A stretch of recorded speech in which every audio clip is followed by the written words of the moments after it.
Sibingelele, greetings to you all. Hello, Dumelang, Molweni, Dimacheroni. We greet you once again in the Nubian Exodus channel. We thank you for your support. We just also, before we say anything, like to apologize for the silence that has maybe that has been seen. There were things that were holding us back in our own personal lives, work, and some of the business of life. So, but now we have sorted those things out, and to continue, sharing content with you from, a Christian perspective. This socio-cultural,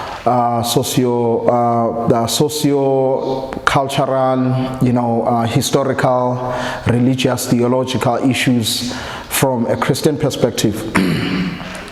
And we thank you for your continuous support of the channel.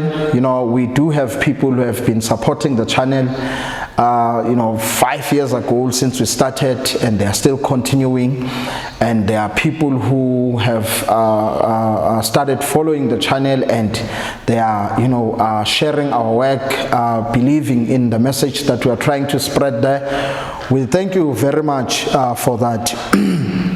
Now, today I want to talk about the fact that, on a topic that, history is always with us. History is always with us, When we do read, in the Bible, we do find that God says about himself that he is from everlasting to everlasting. And we do find that, God says he's from everlasting to everlasting. From everlasting to everlasting, you are God. The psalmist proclaiming that in Psalms 90.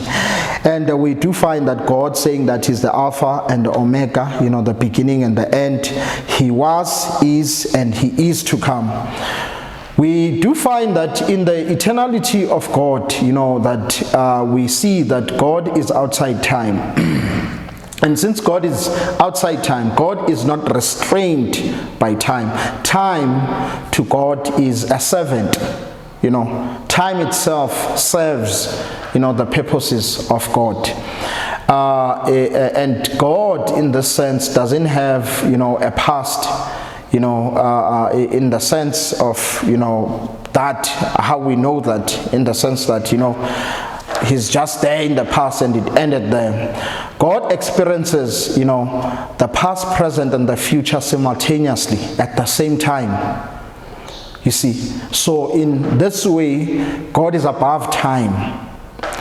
And there's a tendency then, that has grown largely from the white supremacist. These are white supremacists, even some of them within the evangelical churches can theologize a great deal about the eternality of God, and then turn on the very same breath to tell people that the past does not matter. And when people say that, there is definitely a political agenda that is involved in that. We have seen that in America there's been a war, by the white supremacists, pushed, by Donald Trump. The white supremacists pushed by Donald Trump of trying to pervert, what happened in the past, in the present, so that they can control the future. You see? And then in their attempt to pervert the past, by rewriting books, there's historical revisionist tendency, trying to suppress certain literatures, trying to suppress certain books so that they cannot be read because they've been tamed, woke, and dangerous, since they expose the brutality of the white supremacist project in the state.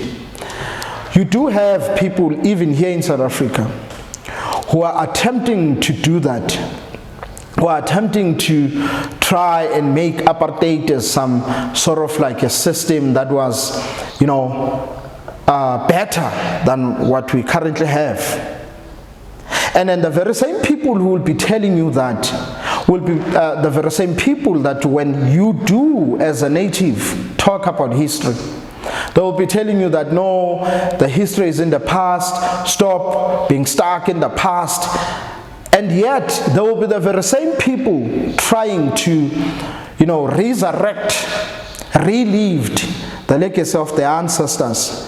When you looked at what was happening with the statue of Paul Kruger, a vicious white supremacist, when it was vandalized and removed, and all of that, because that was just a vicious, white supremacist. What did AfriForum and the other racist Afrikaners do?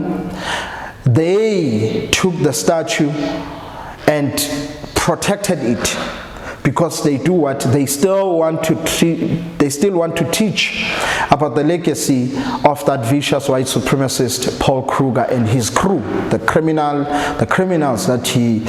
racist criminals that he used to work with.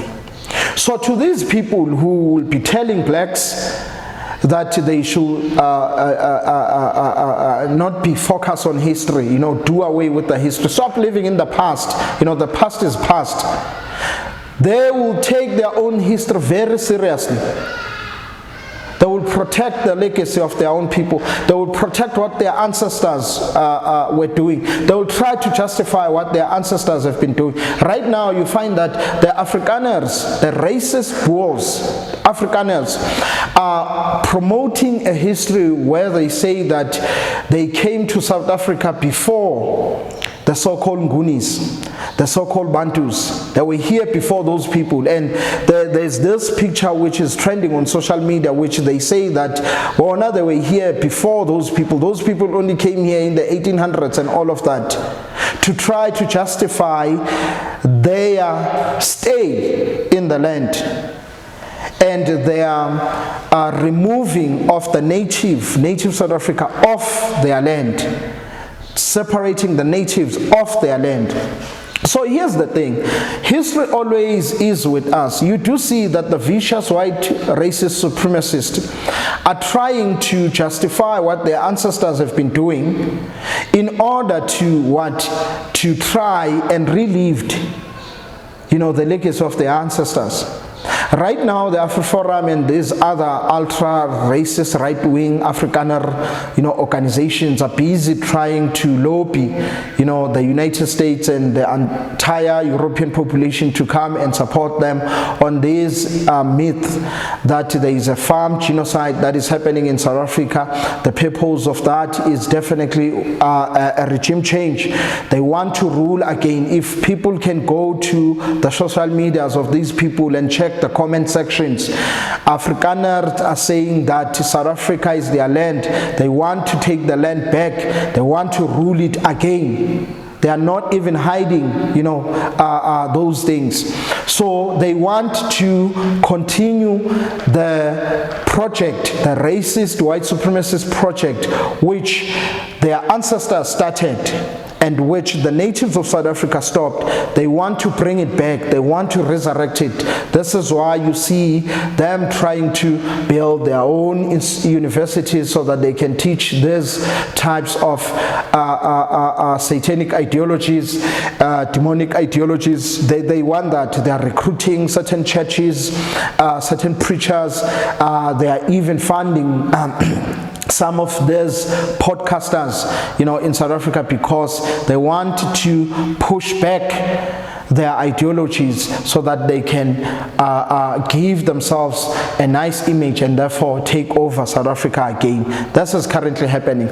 And they tell the natives that, forget about your history. So you do see that people don't entirely, move away from their history. Remember, our language, points to history. The fact that we are able to walk, the fact that we are able to talk the way we talk, most of the information that we use to live, in the present, is information which was left to us by our past. So the idea that you can be simply removed from your history is just a bogus idea. God himself, even though God himself does not, is not enslaved to history, in the sense that history itself, history, the past, the present, and the future. The past, the present, and the future. Since we have created that division, since we are mortal creatures, we are finite creatures, therefore we created those categories so that we can understand the time, the moment we are in. So we have created those categories to understand that God himself, doesn't sort of like live in the way that we are living, because he's infinite, God is eternal. The past, present, and the future, they serve God. They are a servant of God. And therefore, you really can't be saying that history does not matter, because within the plan of God, it serves God's purpose, because even in the future, people are going to be judged based on what happened in the past. You see, when we stand before the judgment seat of God, we are going to be judged by what? Our past. So you can't be saying that history does not matter. History does matter.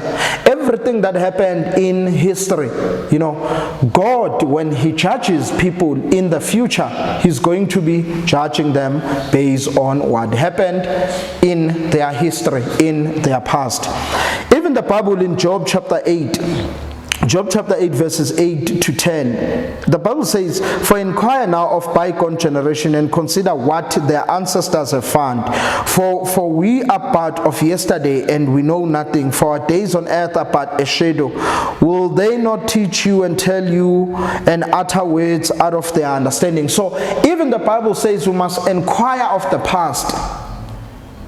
We must inquire of the past, because there we will find understanding, there we will find knowledge, there they will teach us lessons. So the idea then that we should forget our history, the history is in the past, is a lie. Because history is always with us. Language is a proof of that. The current knowledge that we know right now, everything that you know, your interactions, your relationships with other people, where you live, and all of that is something which was left for us in the past. Imagine if you can just wake up tomorrow like with the sense where everything that you knew before that swept, deleted out from your memory. What will happen to you? How will you interact with people? So history is always with us. So native needs to forget. In fact, it's a myth that is meant to create a false reality of thinking that you can forget about the past. You can just move on from the past. You can't. The only thing is that we don't have to be stuck, but we have to inquire of the past. We have to check, investigate the past, in order to understand, our experience in the present. So natives and other people of good conscience, we should start ignoring these racists who are telling us that we should just forget the past doesn't matter, and all of that. We at this moment, South Africa needs to make sure that they inquire of their history, because even our identities are shaped by our history. Our psychology, even our temperaments to some extent are shaped by our history. Even where we live, in certain moment, our economic positions are shaped by our history. Therefore, ignoring that is in fact destructive. Therefore, we should make sure that we don't listen to white supremacists who are but feeding us lies in order to create a false reality in the present to which they can manipulate so that they can gain power over everyone else and then impose the filthy, racist ideologies that they seek to impose on this land. I thank you very much. God bless you.